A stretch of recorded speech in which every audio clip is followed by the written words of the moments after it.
கான் யூனிஸ் பிரதேசத்திலே மேற்கொள்ளப்பட்டிருக்கக்கூடிய தாக்குதல்களில் அபு உபைதா அவர்கள் படுகொலை செய்யப்பட்டுள்ளாரா? கத்தாரிலிருந்து காசா தொடர்பாக டொனால்ட் ட்ரம்ப் வெளியிட்டிருக்கக்கூடிய கருத்துக்கள்.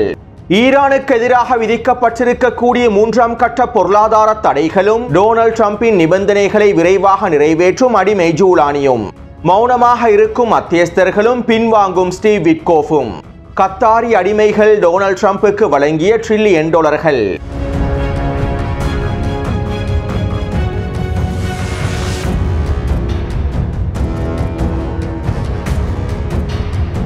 சவுதி அரேபிய அடிமைகள் டொனால்ட் ட்ரம்புக்கு $600 பில்லியன் முதலீடாக வழங்கியிருக்கக்கூடிய வேளையில் கத்தாரி அடிமைகள் $300 பில்லியன் பெறுமதி அளவிலான முதலீடுகளை டொனால்ட் ட்ரம்புக்கு வழங்குவார்கள் என எதிர்பார்க்கப்பட்டிருந்தது. சவுதி அரேபிய அடிமைகளை விட கத்தாரி அடிமைகள் டொனால்ட் ட்ரம்புக்கு குறைந்தளவான டாலர்களை வழங்குவார்கள் என்று எதிர்பார்க்கப்பட்டிருந்தது. இருப்பினும் கத்தாரி அடிமைகள் ஒட்டுமொத்த சர்வதேசத்தையும் வியப்பூட்டும் வகையில் டொனால்ட் ட்ரம்புக்கு $1.2 ட்ரில்லியன் அளவிலான முதலீடுகளை வழங்கியுள்ளார்கள். சவுதி அரேபிய அடிமைகளை விட நாங்கள் ஒன்றும் சளைத்தவர்கள் அல்ல என்பதனை காண்பிப்பதற்காகவே கத்தாரி அடிமைகள் $1.2 ட்ரில்லியன் டொனால்ட் ட்ரம்பிடம் வழங்கியுள்ளார்கள். மேலும் மேலதிகமாக $500 மில்லியன் பெறுமதி அளவிலான விமானம் ஒன்றையும் பரிசாக வழங்கியுள்ளார்கள். இதிலே டொனால்ட் ட்ரம்புக்கு பரிசாக வழங்கியிருக்கக்கூடிய விமானம் தொடர்பாக முன்னைய காணொளிகளில் நான் தெளிவாக குறிப்பிட்டிருந்தேன். மேலும் தற்போது $1.2 ட்ரில்லியன் $200 பில்லியன் போயிங் விமானங்களுக்கான ஒப்பந்தத்தினை முடித்துள்ளார்கள். கிட்டத்தட்ட 160 போயிங் விமானங்களை கத்தார் பெற்றுக் கொள்வதாகவும் அறிவித்துள்ளது.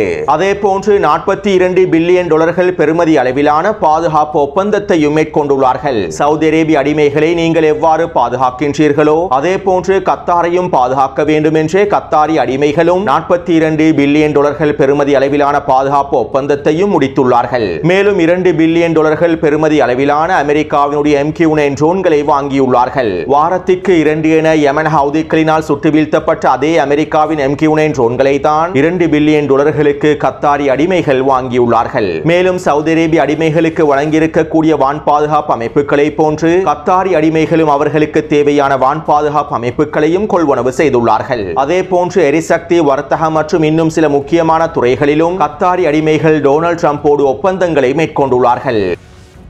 அதே நேரம் கத்தார் டொனால்ட் ட்ரம்போடு ஒரு சிறந்த வியாபாரத்தினை மேற்கொண்டுள்ளது. சவுதி அரேபியாவை போன்று கத்தாரிய தரப்பினர்கள் செயற்பட மாட்டார்கள். பலஸ்தீனுக்கான தனிநாட்டை பெற்றுக் கொள்வதற்காகவும் பலஸ்தீனிய விவகாரங்களில் சாதகமான முடிவுகளை டொனால்ட் ட்ரம்ப் எடுக்க வேண்டும் என்பதற்காகவும் பலஸ்தீனிய மக்களுக்கு சார்பாக அமெரிக்க நிர்வாகம் செயற்பட வேண்டும் என்பதற்காகவுமே கத்தாரிய தலைமைகள் டொனால்ட் ட்ரம்புக்கு விமானத்தினை பரிசாக வழங்கியுள்ளார்கள் என்றும் டொனால்ட் ட்ரம்போடு $1 ட்ரில்லியன் ஒப்பந்தத்தினை முடித்துள்ளார்கள் என்றும் இந்த வியாபாரத்தின் மூலமாக பலஸ்தீனிய மக்களுக்கான சாதகமான விளைவுகள் ஏற்படுத்தப்படும் என்றும் பல ஊடகங்கள் வாயிலாக பிரச்சாரங்கள் மேற்கொள்ளப்பட்டிருந்தன. பலஸ்தீனிய மக்களுக்கு சாதகமான நிலைப்பாட்டினை டொனால்ட் ட்ரம்ப் தெரிவிக்க வேண்டும் என்பதற்காகவே கத்தாரிய தலைமைகள் டொனால்ட் ட்ரம்புக்கு இலஞ்சமாக இந்த விமானத்தினை வழங்கியுள்ளார்கள் என்றும் டொனால்ட் ட்ரம்புக்கு இலஞ்சத்தினை வழங்கி பலஸ்தீனிய விவகாரம் தொடர்பான நிலைப்பாடுகளின் நன்மையை பெற்றுக் கொள்வதற்காகவுமே கத்தாரிய தலைமைகள் இவ்வாறு செயற்பட்டுள்ளார்கள் என்றும் பிரச்சாரங்கள் மேற்கொள்ளப்பட்டிருந்தன. ஒரு சிலர் என்னுடைய காணொளிகளுக்கு கீழாலும் இவ்வாறான கருத்துக்களை முன்வைத்திருந்தார்கள். உண்மையில் இந்த பிரச்சாரங்களுடைய வடிவங்களை நோக்கும் போது வேடிக்கையாகவே இருக்கின்றது. டொனால்ட் ட்ரம்ப் சவுதி அரேபியாவிலே களமிறங்கும் போது சவுதி அரேபிய அடிமைகளுக்கு ஆதரவான பிரச்சாரங்களும் கத்தாரிலே களமிறங்கும் போது கத்தாரி அடிமைகளுக்கு ஆதரவான பிரச்சாரங்களும் வேடிக்கையான விடயமாகவே அமைந்திருந்தது. 60,000க்கும் அதிகமான பலஸ்தீனிய மக்கள் இனப்படுகொலை செய்யப்பட்டிருக்கக்கூடிய நிலைமையில் ஒவ்வொரு நாளும் நூற்றுக்கணக்கான பலஸ்தீனிய மக்கள் இனப்படுகொலை செய்யப்பட்டு வரக்கூடிய இந்த நிலைமையில் இந்த அரபு அடிமை தலைமைகளை நியாயப்படுத்துவதற்காகவும் தூய்மைப்படுத்துவதற்காகவும் மேற்கொள்ளப்பட்டு வரக்கூடிய இந்த பிரச்சாரங்கள் அருவருப்பான பிரச்சாரங்களாகவே அமைந்துள்ளன. அடுத்து டொனால்ட் ட்ரம்ப் கத்தாரிலே வைத்து இவ்வாறு தெரிவித்திருந்தார். ஈரானோடு ஒப்பந்தம் ஒன்றினை மேற்கொள்வதற்கு நாங்கள் மிகவும் நெருக்கமாகவே இருக்கின்றோம். விரைவில் ஈரானோடு ஒப்பந்தம் ஒன்று எட்டப்படும் என நான் எதிர்பார்க்கின்றேன். கத்தாரினுடைய எமிர் ஈரானுக்கு எதிரான தாக்குதல்களை மேற்கொள்வதற்கு விரும்பவில்லை. கத்தாரினுடைய எமிர் ஈரானுக்கு கிடைத்திருக்கக்கூடிய மிகப்பெரிய அதிர்ஷ்டமாகும். அவர் ஈரானுக்கு எதிரான தாக்குதல்கள் மேற்கொள்ளப்படுவதனை விரும்பவில்லை. இதனால் ஈரான் கத்தாரி எமிருக்கு நன்றிகளை தெரிவித்துக் கொள்ள வேண்டும். ஏனென்றால் ஏனைய தலைமைகள் அனைவரும் ஈரானுக்கு வலிமிகுந்த அடிகளை உதவிகளை வழங்க வேண்டும் என்றே விரும்புகின்றார்கள். கத்தாருடனான எங்களுடைய உறவானது எப்போதும் வலுவானதாகவே அமைந்திருக்கும். கத்தாருக்கும் எங்களுக்கும் இடையிலான உறவுகளுக்கு யாராலும் தீங்குகளை விளைவிக்க முடியாது. மேலும் நாங்கள் கத்தாரை முழுமையாக பாதுகாப்போம். கத்தாரை பாதுகாப்பதற்கு தேவையான அனைத்து விதமான வேலை திட்டங்களையும் நாங்கள் மேற்கொள்வோம். அதே போன்று நான் காசாவை ஒரு சுதந்திர மண்டலமாக மாற்றுவதற்கு விரும்புகின்றேன். காசாவுக்கான சிறந்த திட்டங்கள் என்னிடம் உள்ளன. காசாவின் எதிர்காலத்திற்காக என்னிடம் இருக்கக்கூடிய திட்டமானது ஒரு மிகப்பெரிய சிறந்த திட்டம் என்றே நான் நினைக்கின்றேன். காசாவை ஒரு சுதந்திர மண்டலமாக மாற்றுவதற்கு அமெரிக்கா முழுமையாக மும்முரமாக செயற்படும். காசா தொடர்பான எதிர்கால திட்டத்தினை அமெரிக்கா வைத்திருப்பதில் மகிழ்ச்சி அடைகின்றது. காசாவில் இருக்கக்கூடிய வீடுகளில் பலஸ்தீனிய மக்கள் பாதுகாப்பாக இருப்பதில்லை. எனவே எந்த பிரதேசத்தில் பலஸ்தீனிய மக்கள் பாதுகாப்பாக இருப்பார்களோ அந்த பிரதேசத்திலே பலஸ்தீனிய மக்கள் குடியமர்த்தப்படுவார்கள். இதன் மூலமாக பலஸ்தீனிய மக்கள் பாதுகாக்கப்படுவார்கள் என டொனால்ட் ட்ரம்ப் தெரிவித்துள்ளார். அதாவது அமெரிக்காவின் திட்டத்திற்கு அமைவாக காசாவை முழுமையாக கைப்பற்றி காசாவை ஒரு சுதந்திர மண்டலமாக அறிவித்து காசாவில் இருக்கக்கூடிய பலஸ்தீனிய மக்களை பாதுகாப்பாக வேறு இடங்களில் தங்க வைக்கப் போகின்றேன் என்று டொனால்ட் ட்ரம்ப் வெளிப்படையாக கத்தாரில் இருந்து அறிவித்துள்ளார். ஆரம்பத்தில் காசாவை ட்ரம்பினுடைய காசாவாக மாற்றுவேன் என தெரிவித்திருந்தார். ஆனால் தற்போது அந்த சொற்களை மாற்றி காசாவை சுதந்திர மண்டலமாக மாற்றுவேன் என டொனால்ட் ட்ரம்ப் தெரிவித்துள்ளார். எனவே டொனால்ட் ட்ரம்ப் கத்தாரி அடிமைகளிடத்திலிருந்து $1.2 டிரில்லியன் 500 மில்லியன் டாலர்கள் பெறுமதி அளவிலான விமானத்தையும் பெற்றுக் கொண்டு விட்டு காசாவை நாங்கள் முழுமையாக கைப்பற்றி காசாவை அமெரிக்காவுக்கு கீழால் கொண்டு வந்து சுதந்திர மண்டலமாக அறிவித்து காசாவில் இருக்கக்கூடிய பலஸ்தீனிய மக்களை பாதுகாப்பான இடங்களுக்கு இடம்பெயர்த்துவோம் என டொனால்ட் ட்ரம்ப் கத்தாரில் வைத்தே கருத்துக்களை வெளியிட்டுள்ளார். அதாவது கத்தாரி அடிமைகள் பலஸ்தீனிய மக்களுக்காக லஞ்சத்தினை வழங்கவில்லை. அவர்களுடைய அடிமை அரசை பாதுகாத்துக் கொள்வதற்காகவும் அவர்களுடைய பதவிகளை பாதுகாத்துக் கொள்வதற்காகவுமே டொனால்ட் ட்ரம்புக்கு லஞ்சம் என்கின்ற பெயரில் பரிசுகளை வழங்கியுள்ளார்கள் என்பதனையும் நீங்கள் தெளிவாக புரிந்து கொள்ள முடியும். அத்தோடு இங்கிருக்கக்கூடிய இன்னும் ஒரு மிக முக்கியமான விடயம் என்னவென்றால் சவுதி அரேபிய அடிமைகளிடம் இருந்தும் கத்தாரி அடிமைகளிடம் இருந்தும் பல டிரில்லியன் டாலர்களை டொனால்ட் ட்ரம்ப் பெற்றுக் கொண்டதற்கு பின்பு காசாவை நான் சுதந்திர மண்டலமாக அறிவிப்பேன், காசாவை அமெரிக்காவின் கட்டுப்பாட்டுக்கு கீழால் கொண்டு வருவேன் என வெளிப்படையாக தெரிவித்திருப்பது இவர்கள் அமெரிக்காவுக்கு விசுவாசமுள்ள அடிமைகள் என்பதனையும் உறுதிப்படுத்தியுள்ளது. மேலும் இந்த அரேபிய அடிமைகள் காசாவில் இருக்கக்கூடிய பலஸ்தீனிய மக்களை பாதுகாக்க விரும்பவில்லை என்பதனையும் பலஸ்தீனிய மக்களுக்கு நன்மை பயப்பிக்கக்கூடிய விடயங்களை இவர்கள் எதிர்பார்க்கவில்லை என்பதனையும் டொனால்ட் ட்ரம்புக்கு நன்றாகவே தெரியும் என்பதனையும் குறித்த சம்பவம் உறுதிப்படுத்துகின்றது. இந்த அடிமைகளிடத்திலிருந்து டாலர்களை பெற்றுக் கொண்டு விட்டு இந்த அடிமைகளின் சமூகத்திற்கு எதிரான கருத்துக்களை வெளியிட்டாலும் இந்த அடிமைகள் எதுவுமே செய்ய மாட்டார்கள் என்பது டொனால்ட் ட்ரம்புக்கு நன்றாகவே தெரியும். வீட்டு உரிமையாளர்கள் தங்களுடைய வளர்ப்பு நாய்கள் மீது வைத்திருக்கக்கூடிய நம்பிக்கையை போன்றே டொனால்ட் ட்ரம்பும் இந்த அரபு அடிமைகள் மீது நம்பிக்கை வைத்துள்ளார் என்பதனை எங்களுக்கு தெளிவாக புரிந்து கொள்ளலாம்.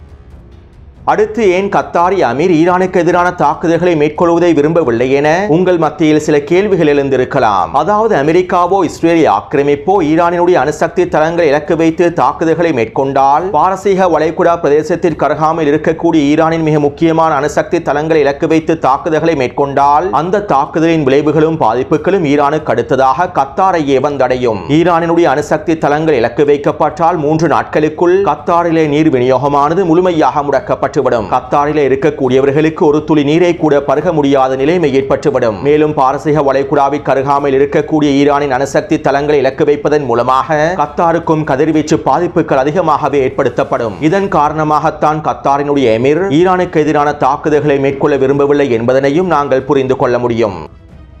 அடுத்து இன்று காலை டொனால்ட் ட்ரம்ப் கத்தாரில் இருக்கக்கூடிய மிகப்பெரிய அமெரிக்க இராணுவ கட்டளை தளமான அல் உதைத் விமான கட்டளை தளத்திற்கு சென்று அமெரிக்க சிப்பாய்களுக்கு முன்னாலும் அதிகாரிகளுக்கு முன்னாலும் விசேட உரையொன்றினையும் முன் வைத்திருந்தார். இதன்போது மத்திய கிழக்கு பிராந்தியத்தில் இருக்கக்கூடிய அமெரிக்க இராணுவ கட்டளை தளங்களுடைய முக்கியத்துவம் பற்றி சில கருத்துக்களையும் டொனால்ட் ட்ரம்ப் வெளியிட்டிருந்தார். இதைத் தொடர்ந்து பலஸ்தீனிய மக்களின் இரத்தக்கரை படிந்த அமெரிக்க விமானங்களும் டொனால்ட் ட்ரம்பும் ஐக்கிய அரபு அமீரகத்தை நோக்கி சென்றார்கள். தற்போது ஐக்கிய அரபு அமீரக அடிமைகள் டொனால்ட் ட்ரம்புக்கு மிகப்பெரிய பிரம்மாண்ட வரவேற்பையும் வழங்கியிருப்பார்கள். மேலும் டொனால்ட் ட்ரம்பும் ஐக்கிய அரபு அமீரக அடிமைகளும் எவ்வாறான ஒப்பந்தங்களை மேற்கொள்ளப் போகின்றார்கள் என்பது தொடர்பாக நாளைய காணொளியில் தெளிவாக குறிப்பிடுகின்றேன்.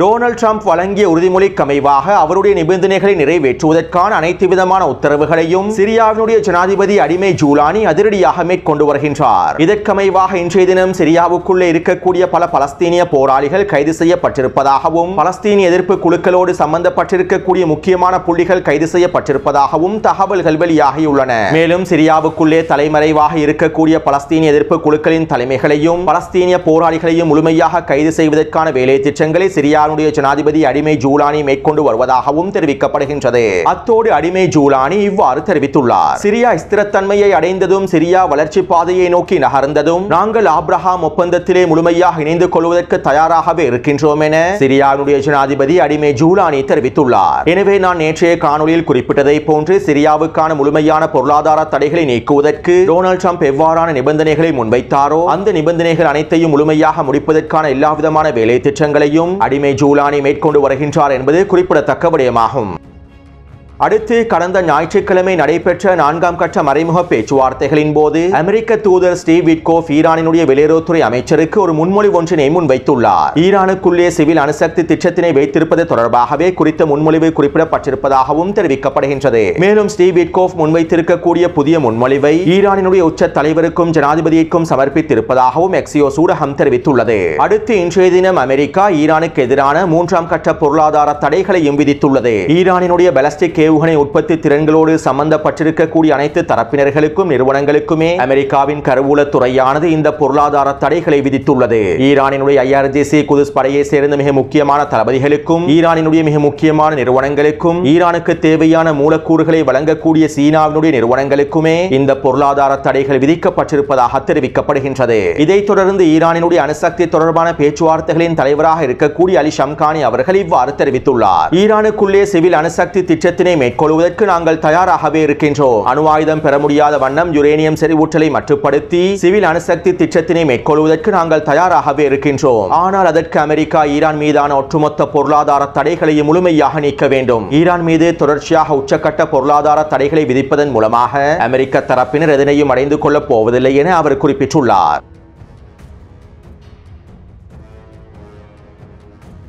கத்தாரிலே பேச்சுவார்த்தைகள் தீவிரமாக நடைபெற்று வருகின்றன. இருப்பினும் அமெரிக்க தூதர் ஸ்டீவ் விட்கோஃபினால் நெட்டன்யாகுவை வற்புறுத்த முடியவில்லை. நெட்டன்யாகுவுக்கு தேவையான அழுத்தங்களை ஸ்டீவ் விட்கோஃபினால் வழங்க முடியவில்லை. 2 மாதங்களுக்கு முன்பு ஸ்டீவ் விட்கோஃப் முன்வைத்த முன்மொழிவையே தற்போது நடைமுறைப்படுத்த வேண்டும் என நெட்டன்யாகு அடம் பிடிக்கின்றார். ஹமாஸ் காசாவிலே ஆயுதங்களை கீழே வைத்துவிட்டு நிராயுதபாணியாக்கப்பட்டு சரணடைந்தாலே நாங்கள் காசாவில் நிரந்தர யுத்த நிறுத்தத்தினை ஏற்படுத்துவோம் என நெட்டன்யாகு குறிப்பிடுகின்றார். விட்கோஃப் தற்போது முன்வைத்திருக்கக்கூடிய புதிய முன்மொழிவுகளில் நெட்டன்யாகு ஆர்வம் காட்டவில்லை. இடன் அலெக்சாண்டர் விடுதலை செய்யப்பட்டதும் நெட்டன்யாகுவுக்கு உச்ச அழுத்தங்கள் வழங்கப்படும் என எதிர்பார்க்கப்பட்டிருந்தாலும் தற்போது நெட்டன்யாகு அவை அனைத்தையும் மீறி செயற்பட்டு வருகின்றார் என இஸ்ரேலி ஆக்கிரமிப்பின் ஹாரெட்ஸ் ஊடகம் செய்திகளை வெளியிட்டுள்ளது. அத்தோடு கத்தாரிலே நடைபெற்று வரக்கூடிய பேச்சுவார்த்தைகளில் இருந்து ஸ்டீவ் விட்கோஃப் பின்வாங்கி வருவதாகவும் நெட்டன்யாகுவை கட்டுப்படுத்த முடியாமல் நெட்டன்யாகுவுக்கு தேவையான அழுத்தங்களை வழங்க முடியாமல் ஸ்டீவ் விட்கோஃப் களைப்படைந்து இருப்பதாகவும் மத்திய கிழக்கு ஊடகங்களும் செய்திகளை வெளியிட்டு வருகின்றன. சுருக்கமாக குறிப்பிடுவதாக இருந்தால் கத்தாரிலே நடைபெற்று வரக்கூடிய பேச்சுவார்த்தைகள் தோல்வியை நோக்கியே நகர்ந்து கொண்டிருக்கின்றன. ட்ரம்புக்கு பரிசாக இடன் அலெக்சாண்டரை வழங்குங்கள், அதற்கீடாக டொனால்ட் ட்ரம்ப் பெரிய பரிசை தருவார் என மத்தியஸ்தர்களான கத்தாரி அடிமைகளும் எகிப்தி அடிமைகளும் ஹமாஸை ஏமாற்றிவிட்டு தற்போது மௌனமாகவே இருக்கின்றார்கள்.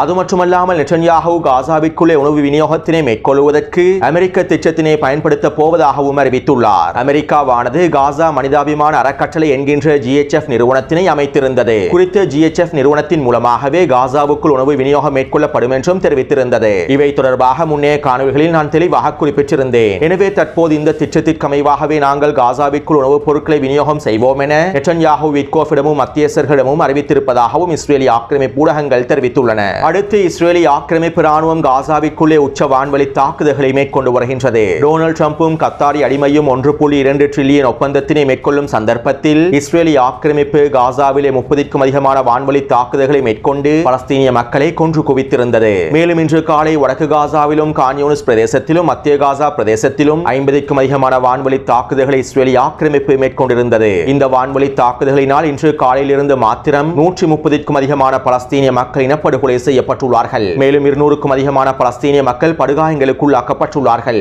இவ்வாறு படுகொலை செய்யப்பட்டிருக்கக்கூடிய 130 பலஸ்தீனிய மக்களில் 40க்கும் அதிகமான பலஸ்தீனிய குழந்தைகளும் உள்ளடங்குகின்றார்கள்.